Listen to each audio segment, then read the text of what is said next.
Hi everyone, it's Janice here. I hope you're all doing well.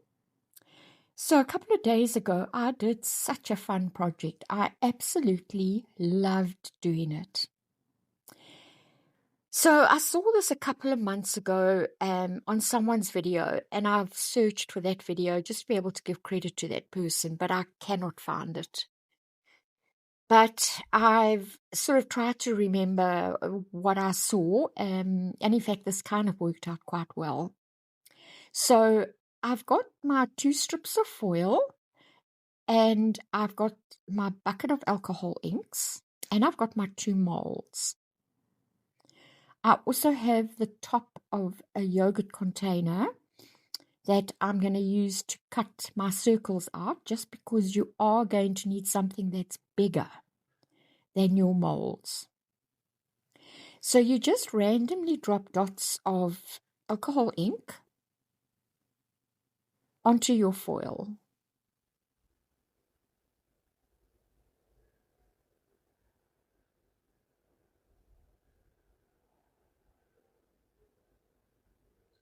And now I'm taking the second piece of foil and I'm placing it over the top, and I'm just pressing down slightly just to spread the inks.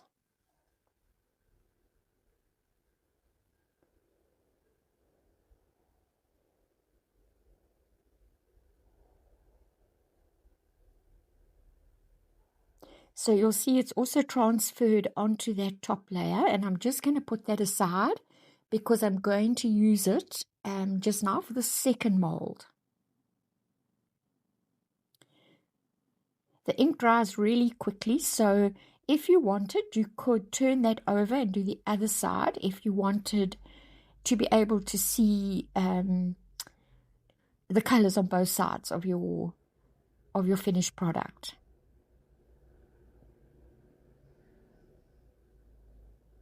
So I've now taken that second piece that was on the top.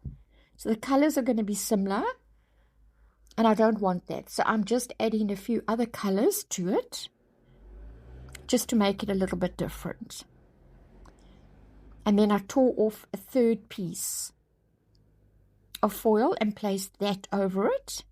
And of course the colors will be transferred to that piece, but I will just keep it aside, and I'll use it at some other point in a project.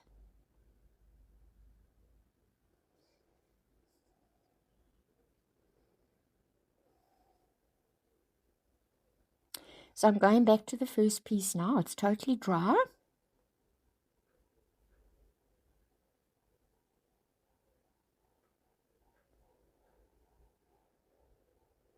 And I'm taking my yogurt lid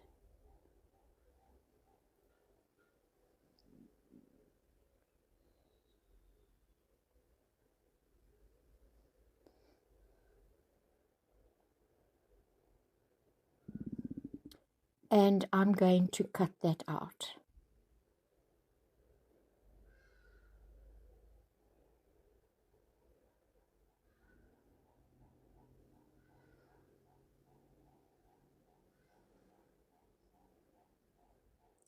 Now you take it and you scrunch it up. And then slowly just pull it out. So the main thing is that your edges are smooth. And then you're going to just put it into your mold and get it to the size. You can always scrunch it up a little bit more just to make it fit, and then press all the creases down.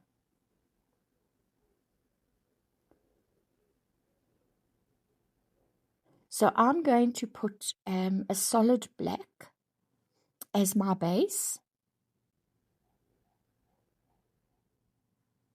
So I've done both molds. So I used that other piece that I did, and I've cut that out and I've put it in, measured it to size.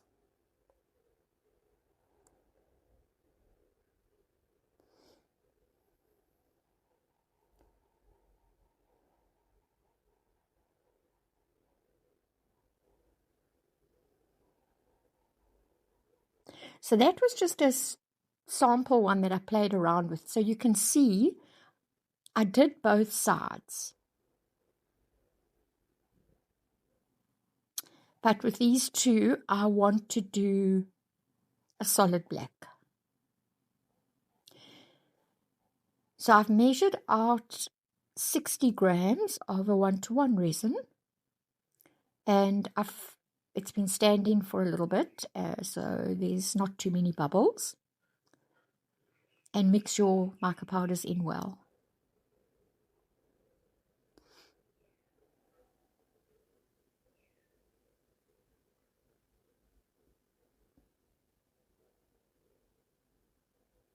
Now you don't want this to cure 100%, so I left it, I think it's probably stood for about 4 hours to 5 hours. I suppose it'll depend on your own resin, but you want it to still be slightly sticky. And I mean, you could put it down now, but I think it would be quite messy. And with it being a black base, I didn't want the black to go over any of the foil, on top of the foil.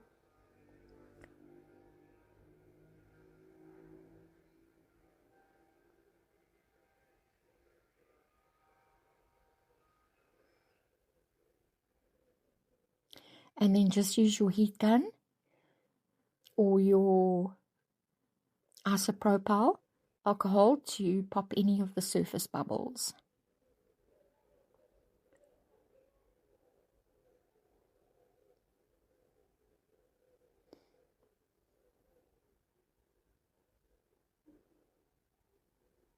And then I just covered it and I left it for a few hours.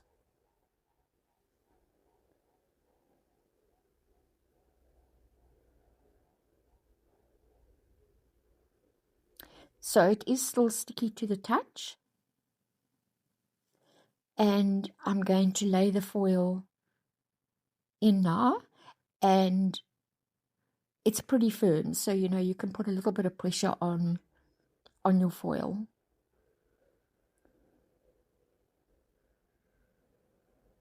So now at this point, there's so much you can do. I mean, you can use chameleon colors on here. You can use glitters. I was going to do it, but I didn't want to make the video too long. I just really wanted to give you the basic steps to do this. But you can put glitters, you can put chameleon powders. You can really sort of enhance it and give it more depth.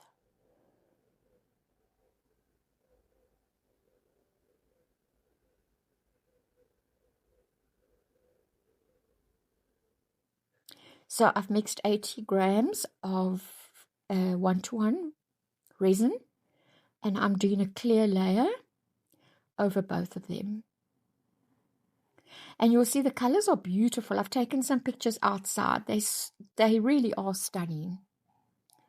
So I think sort of like forming galaxy kind of themes, and that would look absolutely stunning. But I hope you've enjoyed that. I think there's just a lot that you can do, and it was such a fun project. I really enjoyed it. But thank you so much for watching, and I hope it's inspired you a bit. I'm sure you can use this in so many other molds as well. And I was very happy with how they turned out. And you can see, so now if you had put the colors on the other side and used a clear bottom, you would get it on both sides of your coaster. And then you're always going to see your silver foil around the edges. So I did a gold rim, and that covers obviously any of the foil that you see on the side.